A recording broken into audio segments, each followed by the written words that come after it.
species is that we don't really learn lessons unless they're learned the hard way. Yeah. I believe that unless a lesson has taught the hard way, you're not going to learn it. You can have so many near misses and people won't learn their lesson. Bro, you must know a guy who goes out there, nearly crashes his car, doesn't slow his ass down till he wrecks it. Yeah. Like, this is how people are, right? So you need that pain for the lesson to sting enough to really genuinely go inside of your mind. And it's the same with everything. It's the same with driving a car or business. Truthfully, if you want to learn a lesson about business, you're going to have to suffer at some point, right? So we always say that most people are not successful with their first companies, X, Y, Z, blah, blah, blah. I get that. The truth is there's a lot of people who make a lot of money with their first company, but they just spunk it, act an idiot, and it all blows up in their face. And that's how you get the discipline on your fourth company, that when you have $3 million in the bank, you just leave it there. You know, and don't be done with it. So you need to go through some pain. You need to experience some negative things. You need to have to a degree some trauma to really even learn any lessons. So yeah, business studies. You're right. The book. That's not going to teach you anything about business. You need to get out there on the streets. You need to make mistakes. You need to suffer. You need to have the tax man knocking at your door. You got to deal with all that stuff so that you make sure it doesn't happen again. I really think that humans are stupid enough to only learn the hard way. That's kind of how it works. This episode is brought to you by Crep Chief Notify. In my time in business, I've learned that you need to seize every single opportunity, regardless of how big it is or how small it is. It's all about taking the first step. So for you watchers out there right now who want to become successful, just like Tate himself, this is a perfect way for you to find your first side hustle. Reselling is a great and easy way to start making money alongside your main job. For me personally, alongside of my podcast, I've been using Crep Chief Notify since November last year, and on average I've been making between £700 and £1,500 a month. Their platform literally tells me what to sell, how to sell it, how to acquire it, where to sell it, everything you need to know, so it takes up minimal amount of your time. Like I said, I've been making anywhere between £700 and £1,500 a month. That's only doing a few hours a week. It's quite simple, to be fair. All you got to do is sign up to their service. They show you what are the current hot products to resell, where to get them, and where to sell them. But not only that, but the plus side of it is as well, there's over 50,000 entrepreneurs that use their service, and as we know, your network is your net worth. So if you weren't already signed up, make sure you sign up now. So get started on your first side hustle today using Crep Chief Notify. Sign up using the link in the description below, and you'll be one step closer to the life you've always dreamt of. Like I said, the link is in the description as well, so make sure you sign up right now. And also, they've got a YouTube channel, just write in Crep Chief Notify, and you can see exactly how the whole platform works. Before we dive more deep into your story, firstly, we need like 20,000 likes on this video. Secondly, I want to ask you one last question before we dive deep into your life here. I googled your net worth, right? Okay. And it says $30 million. How accurate is that?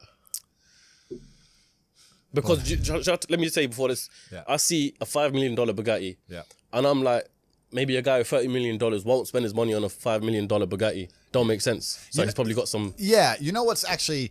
The saying, if you know what you have, you ain't got much, that is completely true. Yeah. I don't have a clue how much money I have. When I was broke, I knew exactly how much money I had. I had £117 in the NatWest, and that was it. I'm poor, rent's paid, I ain't got nothing else. When I was broke, I knew exactly how much I had. But now I'm at a point where it gets really difficult to truly measure how much money I have, because you have cash. Okay, that's easy. I have some crypto, which is constantly fluctuating. And then you have assets, and the price of the assets is constantly fluctuating. And then I have companies and income streams, which need to be valued. And how do you value them, right? They can be an 8 times multiplier in some circumstances, and others, they'll be a 10 times multiplier. Yeah. So it's really difficult for me to put a value on it. If you were to say to me, how much money do I have in the bank?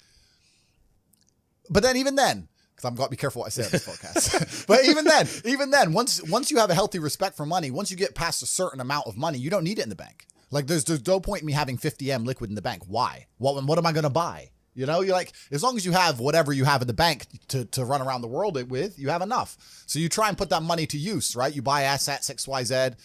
So it's really difficult. I mean, I have my online school, which we'll talk about later, Hustlers University. Yep. That's already been valued. That was valued at 300 million. When did you start Hustlers University? A year ago. A year ago. Fuck. Yeah. And that's valued at 300 million. Yeah. So, but then I ain't going to sell it. So, but then again, I had a valuation between 280 and 340. So again, how much money do I have? I don't know. I could, if I really wanted to, if I wanted to sit here and say I was worth 500 million, I could prove that. Yeah. Yeah. If you sold up everything? If I wanted to, I could come up with 500 million probably. Yeah, I believe that. That's what I'm saying. A guy like that buy another Bugatti. I'm pretty sure I saw a vlog where you're going to buy another Bugatti. I've already bought a second one. Is it? Yeah. Which one? I've put another order down for another Chiron. So it's because that's the only one that's out right now. There's a Roadster coming, supposedly. I've heard rumors of. Yeah. I've bought a Kernan's Egg as well. I got a Jamera on the way. Yeah. I'm talking to Pagani. I saw that you put it on your story, so I assumed the new probably. Pagani. But you know what? This is another thing about money. I'm gonna sit here and I'm gonna complain. This is gonna upset all the brokies at home. There's nothing to fucking buy. Like you buy 3 or 4 diamond watches, You buy a couple suits. You buy some cars. What else? What else is there to buy? You end up just spunking it on bottle shows and $10,000 steaks. There's nothing to buy. You can go on a holiday and travel, blah, blah, blah. But if you're actually looking for physical items, things to own and buy, there ain't much to buy. Okay, you can buy property, but property is a funny one for me because I'm very anti-governmental as a person, and I think that property is one of the big tools the Matrix uses to enslave. To keep you in the system. Completely, man. You buy a $10 million house in whatever country, you don't want to piss off the government of that country. Yeah, but because you'll lose that house. Saying that, I know you bounce everywhere for different locations. Yeah.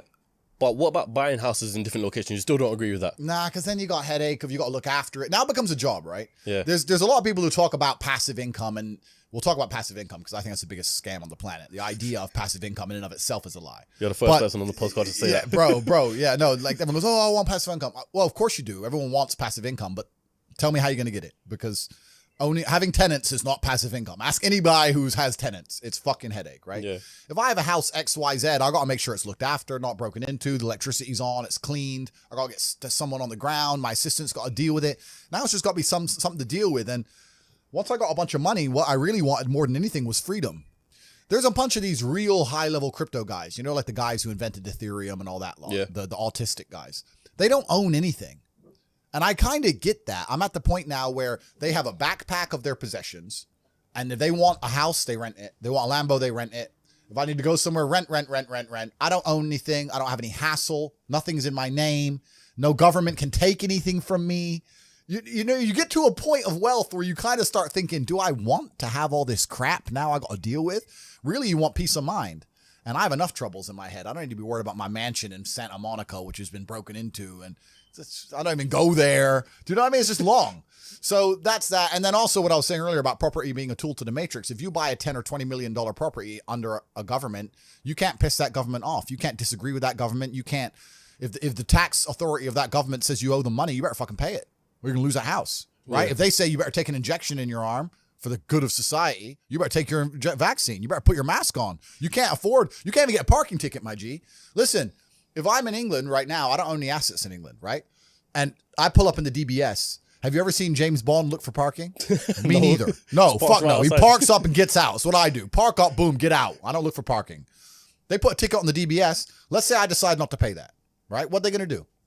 I don't have any assets in the UK. They're going to make a bunch of letters, send it to a bailiff. Bailiff's going to drive around the UK. I don't even live here. Boom, it's over, right?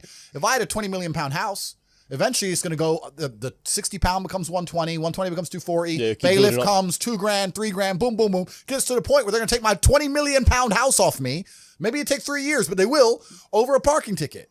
So by buying that property, you're now giving you're giving the government a way to hurt you. You're giving them a leverage over you. And I'm at the point of wealth now. I have enough hidden money where I don't want any government to have any leverage over me. I want a government to say, Andrew, we don't like you. And me say, get fucked. Safe. All right, I won't come then. Bye. And that's the problem with property. Property is a tricky one. I know you can make money with it, but you have to understand that they'll use it against you, man. It's a leverage. So, but let me ask you though. I completely understand the whole concept of coming out of the Matrix and stuff. Yeah. But for what reason? Like, what's the end goal? Like, where do you see your life in terms of in the future? I'll tell you why. I always knew I wanted to escape the Matrix before I escaped it. And let me tell you why. If COVID has not woke people up in the last 3 years, I don't know what's wrong with you. The government came along, closed your business down by force, forced you to have a medical procedure you didn't want, made you stay in your house and cover your face because of something with a 99.9% fucking survival rate. They come along and literally broke every single rule. They broke the Geneva Human Rights Convention. Every single law that they wrote themselves, they just broke them all under the guise of safety. More people committed suicide from mental health issues, or more people died from missed doctor's appointments for real diseases because of this crap. They came along and did it because they were told to by someone above the government, because the government's not even in charge of anything. And now they've gone back to normal. Everyone thinks they're not going to do it again for some other reason. You think across the next 30 years they're not going to come back with some new shit? Fuck them. Next time, when they come along with this crap, I'm out. I'm bouncing. See ya. When they did this, I went to Sweden. Sweden was open the whole time. Yeah. Sweden never locked down. I was in clubs in Stockholm while everyone else was here locked in their houses clapping for the NHS like a jackass. I was in the nightclub. No masks, no vaccine, no lockdown, nothing. Running around with Swedish chicks. So I just run to freedom, right? But if I had, let's say, a big property within the UK, I can't just say, fuck the UK. Yeah. So once you escape the matrix and you try and find a way to get your wealth outside of the system, then you can exist geographically anywhere. And once you can do that, then laws don't really apply to you. If they made a law in the UK I was unhappy with, I'd just leave. And if they made a law in Romania where I live I'm unhappy with, I would just leave. I don't have to be a lawbreaker. I don't have to be a criminal. I'll just go somewhere else, right? So property kind of ties you down. Things tie you down. And if you look at the